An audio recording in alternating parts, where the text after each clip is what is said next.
Hey everyone, welcome to the Pawareness Podcast, and thanks for joining me. This podcast is specifically for about educating and raising awareness for animals and rescues and organizations across the United States and world. It really goes a long way towards this mission when our listeners rate, review, and subscribe on iTunes, Spotify, YouTube, and all of our other podcast platforms. Also, be sure to check us out on our official website at pawareness.org and on social media at TikTok, Facebook, and Instagram at Pawareness_podcast. You can check us out for all of our latest bits and clips of our podcast, as well as Pet of the Week and Pet of the Month. If you're listening and involved with an animal rescue organization or have a story of your own that you want to share, reach out to us at info@pawareness.org and we can get you on the podcast. Thanks for watching, and I hope you enjoy this episode.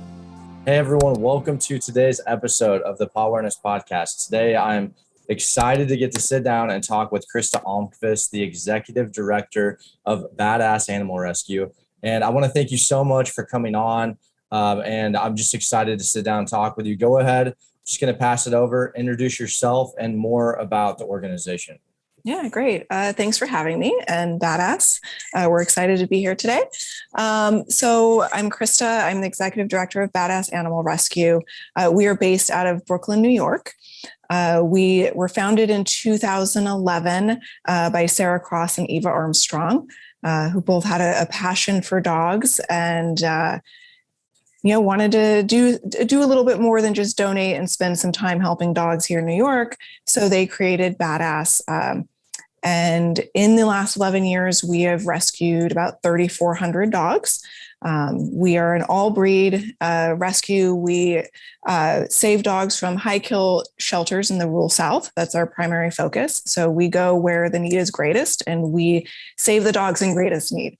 So that means, all breeds, all sizes, all ages, and all medical conditions. So our main focus is on dogs that are people and human or human and dog friendly. But we take on all the medical cases. So that means, the seniors with dangly legs, dogs that have been shot, hairless dogs because of mange, all of those things that may leave them overlooked by adopters in their local areas, we take on. That is kind of who we are. Yeah. And I'm curious too, how long has the organization been around, and did it always focus on taking the dogs in those areas, or did that kind of evolve over time? Yeah, good question. So we've been around for 11 years. So we just celebrated our 11th anniversary in March. We started, it's always been from the South. So we started in the Carolinas, and we've kind of done a slew of states, Florida, Tennessee. Our main focus now is Georgia, Alabama, Texas. And then recently we started pulling dogs from the U.S. Virgin Islands, not technically the southern states, but definitely south from us. And they really meet our criteria of being overcrowded, a lot of heartworm positive dogs and dogs in need. So we're working with them now too. Yeah. And I think I love talking with organizations that are maybe situated not in one of those areas, but then you're importing the dogs. I think it's awesome. And I know you're located in New York, and feel free to, I want to know, what do you know about what's going on down there? What is causing this massive influx of dogs?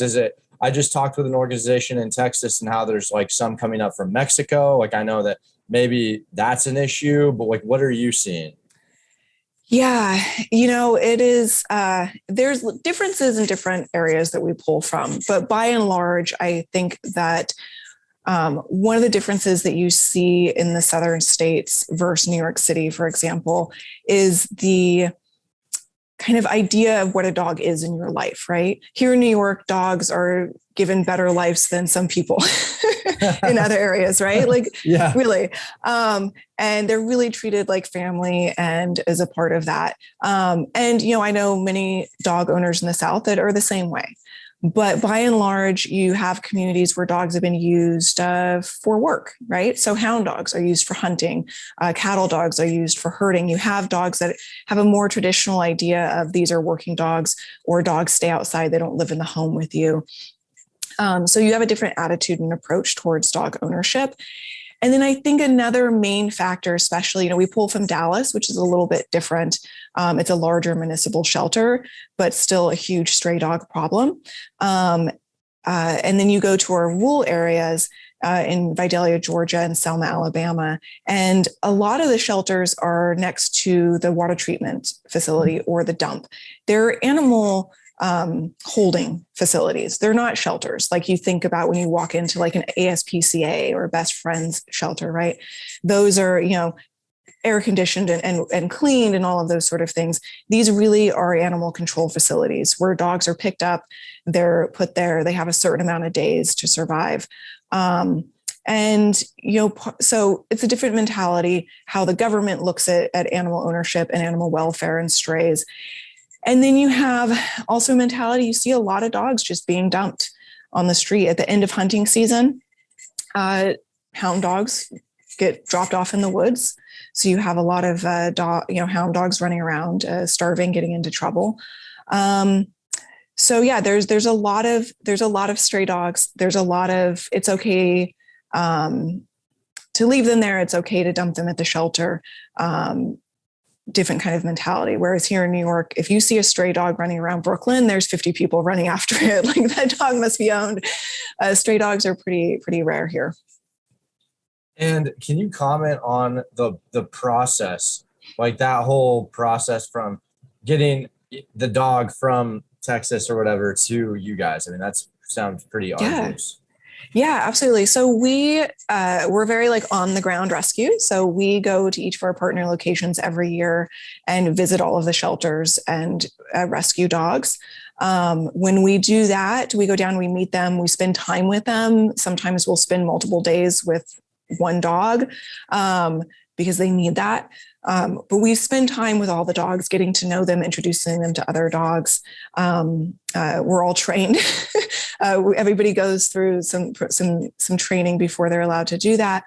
And then once we agree to take a dog, which is usually all of the dogs we meet, then they go through a quarantine period. So they have to be quarantined out of the shelter for 2 weeks to ensure they don't have break with parvo or distemper.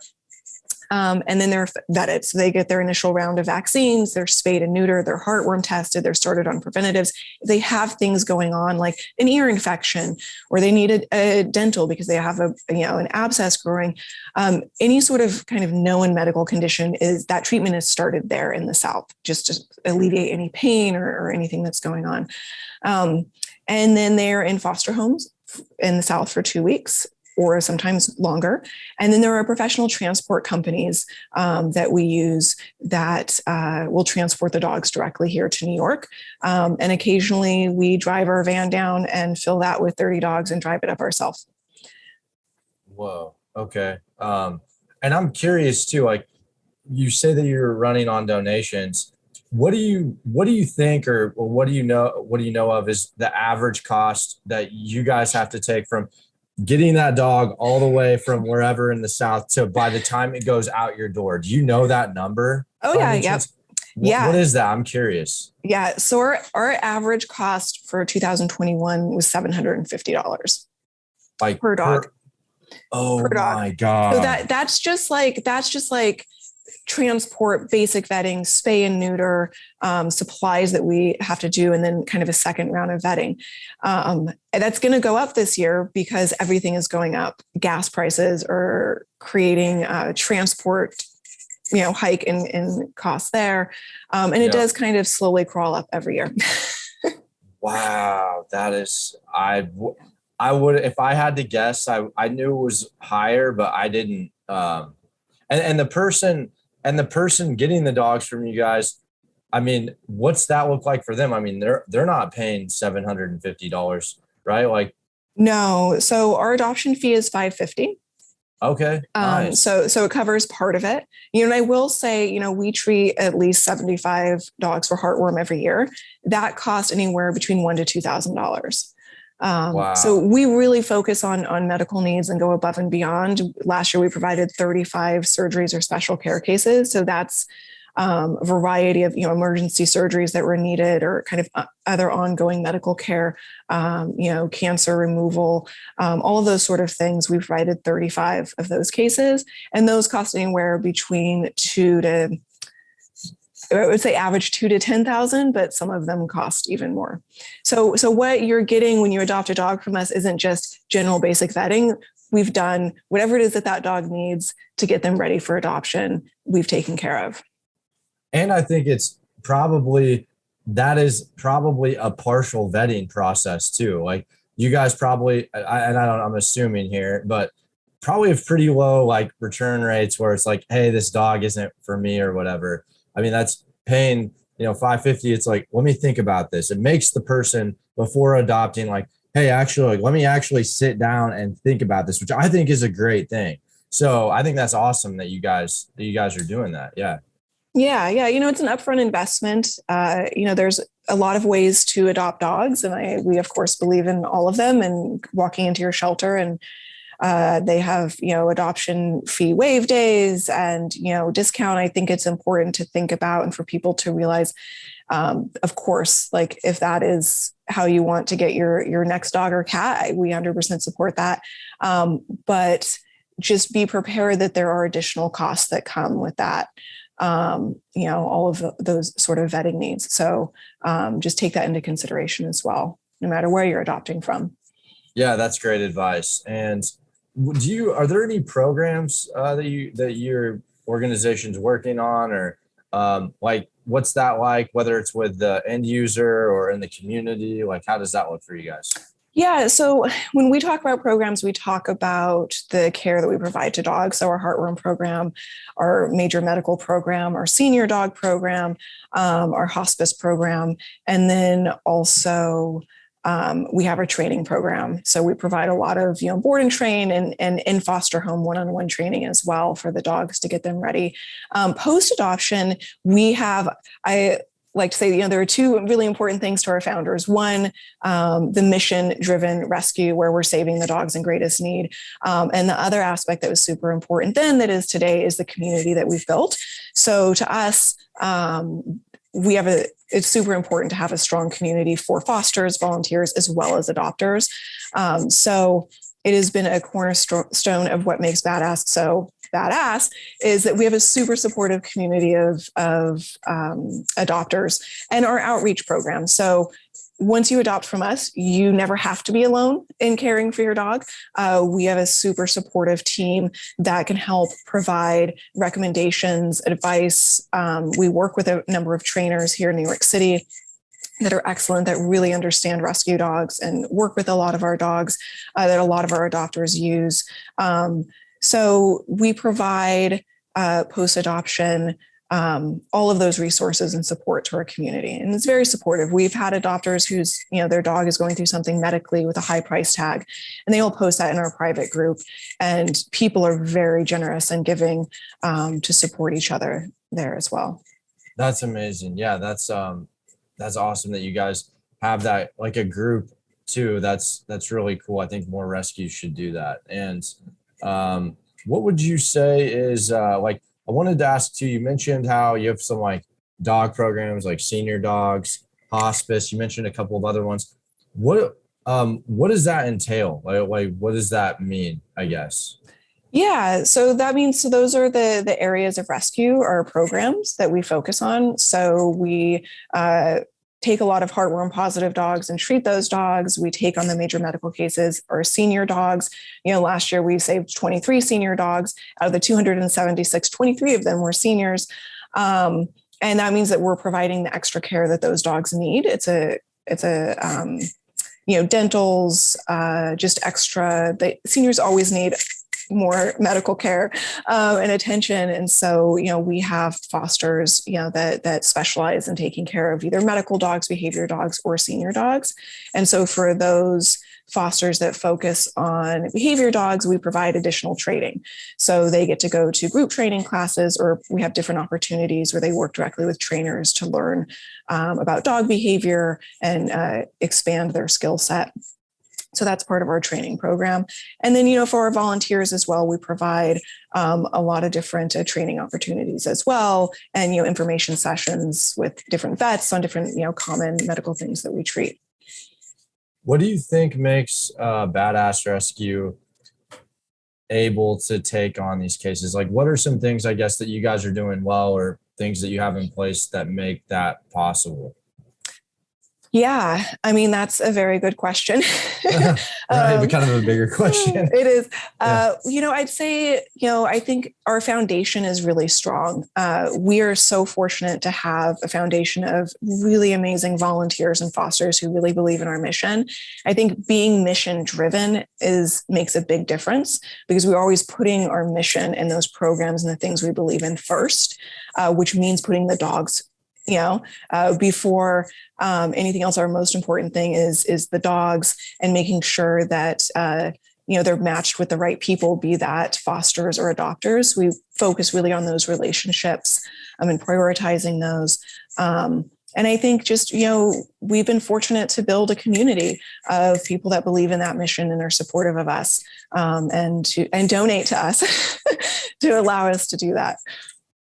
Yeah, that's really cool. And, having been around 11 years, what are some things that you guys maybe have in the pipeline, or, in the future, some things you're excited about? What's that like for you guys? Yeah, continuing with our mission, we spent all of last year celebrating our 10th anniversary, and part of that was bringing on a new rescue partner, which has been very exciting to work with them. And looking to the future, some things that we'd like to do is expand our programs, continue to save more dogs, but also, something that we've been kind of ruminating on is putting a program together to expand our community reach to senior citizens that have pets, and providing food assistance for them, for their pets. So partnering with human food assistant programs to also provide meals for their pets on a weekly basis. So continuing that community. That's cool. Yeah. Like you're kind of branching out, or like targeting a particular niche. That's interesting. And it's all about keeping dogs in their homes with those that love them. And unfortunately, sometimes senior citizens don't have the resources to provide the food for them. And so if we can help keep dogs in the homes with those that love them, and that's an area that has that need, I think it's worth it. Yeah, that's great. I don't think I've talked to a rescue that specifically, I think this is the first one I've talked to you guys where that's something that you're trying to do. And that's awesome.